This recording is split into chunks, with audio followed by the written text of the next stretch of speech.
Lindsey Graham is with us now. Senator, good morning. Good morning. Always good to see you. Thank you. So is this a situation where if I break up with you, you can't break up with me? Is that how we should be viewing what happened with the summit getting canceled? It could be the worst divorce in the history of the world, or we could all get back together. I talked to the president yesterday. He said that he thought they were playing him.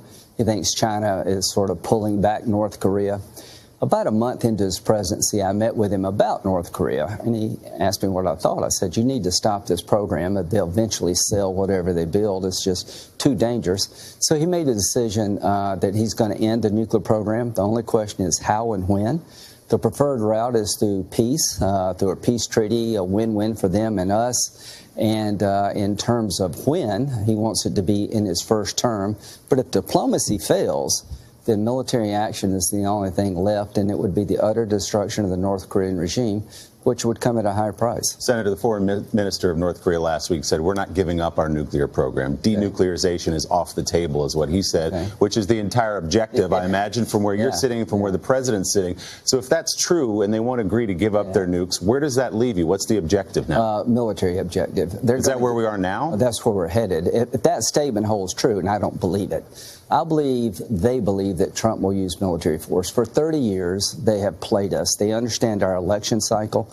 They're trying to run out the clock. They understand that 2019 is the year before a presidential election. They think Trump's just like everybody else. He's not. But this is like doomsday talk here. I mean, do you think because of the cancellation of the summit, we're closer today than we were yesterday to a war with North Korea? If he's right, the North Koreans say that we'll never give up our nuclear program, and our president says it's too dangerous for you to have it. We're not going to have our homeland threatened. Maximum pressure has worked so far. If the world backs off on maximum pressure, you put Trump in a box, but it's going to end one way or the other. That's all you need to understand.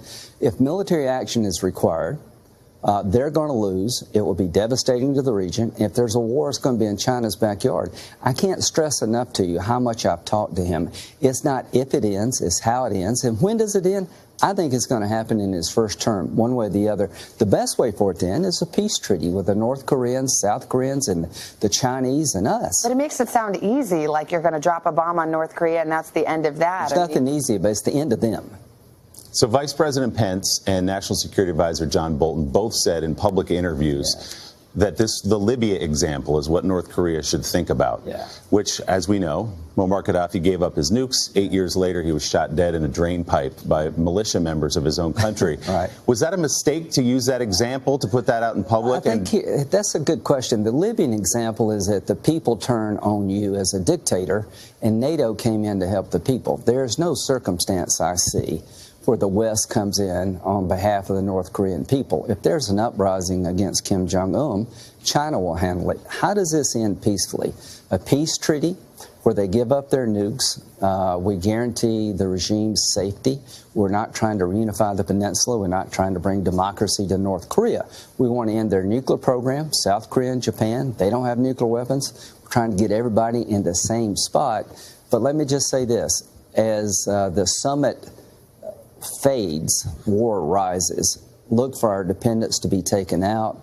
I hope China understands that North Korea is going to end, and President's threat's going to end in his first term. Can I ask you about your friend, Senator John McCain? Yes. Have you talked to him? How is he doing? He's doing really good on the phone yesterday. Good days, bad days. We had a great time together watching a movie. I was worried about John, out of the hospital. Now he's a little stronger. And every day's a blessing, and I enjoy our time together, and I'll go see him soon.